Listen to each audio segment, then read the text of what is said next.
Finally Bharat एक ऐसा रक्षा सौदा करने जा रहा है जिसकी कीमत सुनकर लोग दंग भी हैं, लेकिन जब इसके महत्व पर बात होती है तो हमें इसकी गंभीरता का अंदाजा भी पता चलता है। भारत पे करने जा रहा है $3.5 बिलियन, वो भी सिर्फ 6 विमानों के लिए। आखिरकार ये कौन से विमान है जिसको लेकर भारत इतना ज्यादा गंभीर है? नमस्कार दोस्तों, आप देख रहे हैं आईने हिंदी, जहां पर आज हम बात करने वाले हैं पहले भारत के एक ऐसे फैसले के बारे में जो कि भारतीय नौसेना की ताकत को काफी ज्यादा बढ़ाने वाला है। जी हाँ, भारत ने फैसला लिया है कि वो अमेरिका से पी-8I पोसाइडन, जो कि अत्याधुनिक समुद्री निगरानी वाले विमान हैं, इनको खरीदेगा, और वो भी तब जब इनकी कीमत तेजी से बढ़ रही है। लेकिन सवाल यहाँ पर यह है कि डील अचानक इतनी महंगी क्यों हो गई है, और क्या भारत के पास दूसरा विकल्प नहीं है? और ये पी-8I पोसाइडन आखिरकार इतना खास क्यों है जिसके लिए भारत बिलियंस ऑफ डॉलर्स खर्च करने वाला है? पहले हम ये सब समझेंगे विस्तार से। देखिए, भारत अमेरिका से फॉरेन मिलिट्री सेल्स के अंतर्गत 6 नए पी-8I पोसाइडन विमानों को खरीदने जा रहा है। इस डील पर पिछले 4 साल से बातचीत चल रही थी और अब इसे मंजूरी मिलने की संभावना काफी तेज है। लेकिन सबसे बड़ी बात यह है कि हर एक विमान की कीमत अब लगभग 500 से लेकर $600 मिलियन तक पहुंच गई है। और अगर हम 2009 की बात करें, तो जब भारत ने पहली बार पी-8I पोसाइडन को खरीदा था, तो उस समय 8 विमानों की कुल कीमत सिर्फ $2.1 बिलियन थी। मतलब साफ है कि कीमतों में जबरदस्त उछाल आया है। लेकिन सवाल ये उठता है कि कीमत इतनी ज्यादा क्यों बढ़ गई है? देखिए, इसके पीछे बहुत सारे कारण हैं। पहला तो ये है कि ग्लोबल सप्लाई चेन संकट भी इसमें काफी योगदान दे रहा है, जिसके चलते विमानों को बनाने में समस्याएं आ रही हैं। दूसरा, एरोस्पेस सेक्टर में जो बढ़ती लागत है, वो भी इस पे काफी ज्यादा कंट्रीब्यूट कर रही है।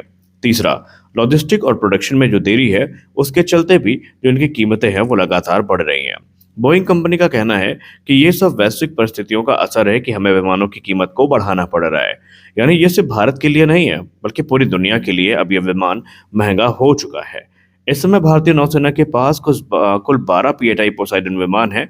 8 एयरक्राफ्ट की डील 2009 में हुई थी और 4 एयरक्राफ्ट की डील 2016 में हुई थी। ये एयरक्राफ्ट भारत की समुद्री सुरक्षा की रीढ़ बन चुके हैं। हिंद महासागर क्षेत्र में निगरानी हो, दुश्मन पनडुब्बियों का पता लगाना हो, समुद्री गतिविधियों पर नजर रखनी हो, सभी कामों में पी-8I पोसाइडन की भूमिका काफी महत्वपूर्ण होती है। और यही कारण है कि भारतीय नौसेना इन्हें बहुत ज्यादा भरोसेमंद मानती है और इन पे अंधा भरोसा करती है। अब यहाँ पर आपको जान के हैरानी होगी कि पी-8I पोसाइडन सिर्फ समुद्री सर्विस तक सीमित नहीं है। जब भारत और चीन के बीच में लद्दाख में गतिरोध और तनाव बढ़ा था, तो इन विमानों को वहां पर निगरानी के लिए डिप्लॉय किया गया था और इन्होंने काफी बड़ी भूमिका वहां पर निभाई है। इसका मतलब ये है कि ये सिर्फ एक मैरीटाइम एयरक्राफ्ट नहीं है, बल्कि मल्टी रोल इंटेलिजेंस प्लेटफॉर्म है, जिनका उपयोग जरूरत पड़ने पर भारतीय नौसेना के अतिरिक्त भारतीय थल सेना भी कर सकती है और भारतीय वायुसेना भी इनको ऑपरेट कर सकती है।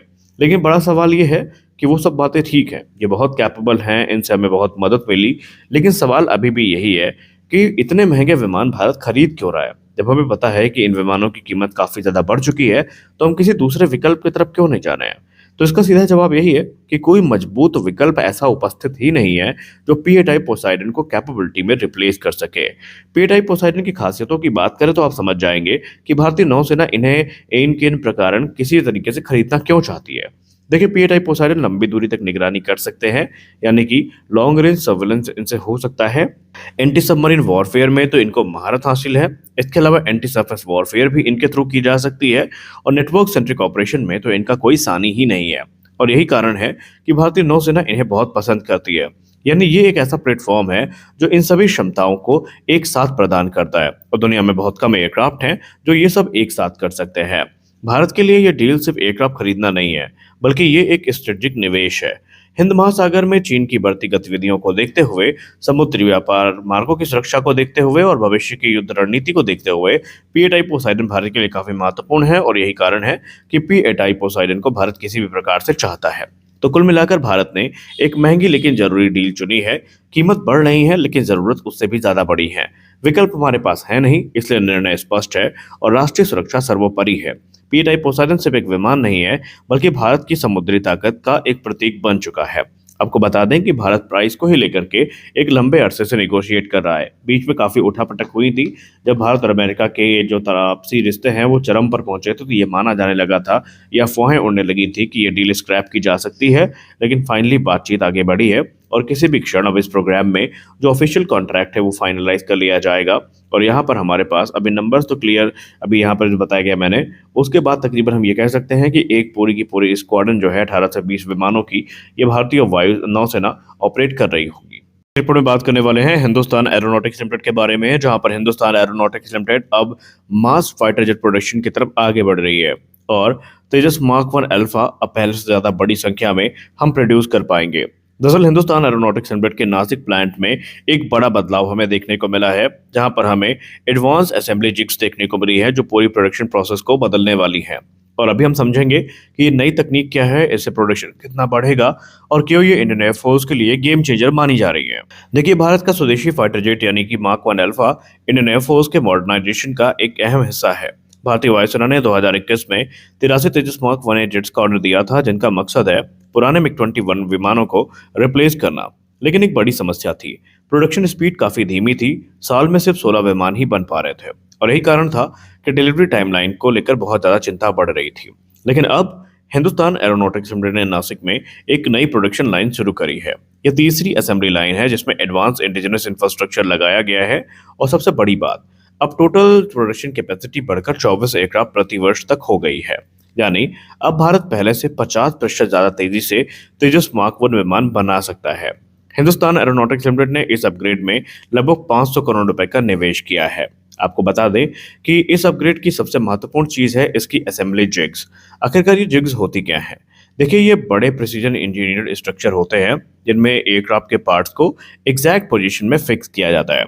जैसे कि फ्रंट फ्यूजलाज हो गया जिसमें कॉकपिट रेडार सेक्शन होता है, सेंटर फ्यूजलाज हो गया जिसमें मेन बॉडी होती है विमान की, रियर फ्यूजलाज हो गया जिसमें इंजन सेक्शन होता है, फिर विंग्स और एयर इनटेक्स होते हैं।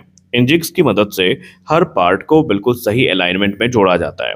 ड्रिलिंग, रिवेटिंग या फिर जॉइनिंग में एक्यूरेसी काफ़ी ज़्यादा बढ़ जाती है। और इन मॉडर्न जिग्स में यूज़ हो रही है कटिंग एज टेक्नोलॉजी, जिसको हम लेज़र ट्रैकिंग सिस्टम कहते हैं, ऑटोमेटेड अलाइनमेंट टूल्स कहते हैं।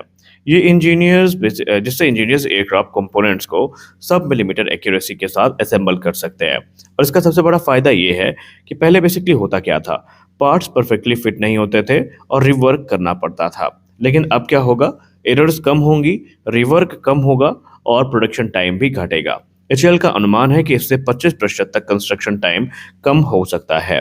यह बदलाव सिर्फ स्पीड तक सीमित नहीं है बल्कि पूरी मैन्युफैक्चरिंग फिलॉसफी को बदल रहा है। पहले लेबर इंटेंसिव मैनुअल असेंबली होती थी, लेकिन अब प्रिसीजन ड्रिवन मॉड्यूलर मैन्युफैक्चरिंग हो रही है। इसका मतलब यह है कि भारत अब एयरक्राफ्ट मैन्युफैक्चरिंग को इंडस्ट्रियल स्केल प्रोडक्शन की तरफ लेके जा रहा है, जो फ्यूचर में मास प्रोडक्शन कैपेबिलिटी को मजबूत करेगा। इसका सीधा फायदा इंडियन एयरफोर्स को मिलेगा, जहां पर तेजस मार्क 1 अल्फा की डिलीवरी फास्ट होगी, फाइटर स्क्वाड्रन की स्ट्रेंथ बढ़ेगी और मिग 21 के रिटायरमेंट के बाद जो गैप क्रिएट हुआ है उसको हम तेजी से फिल कर पाएंगे और भारत के आत्मनिर्भरता को एक बड़ा बूस्ट मिलने वाला है।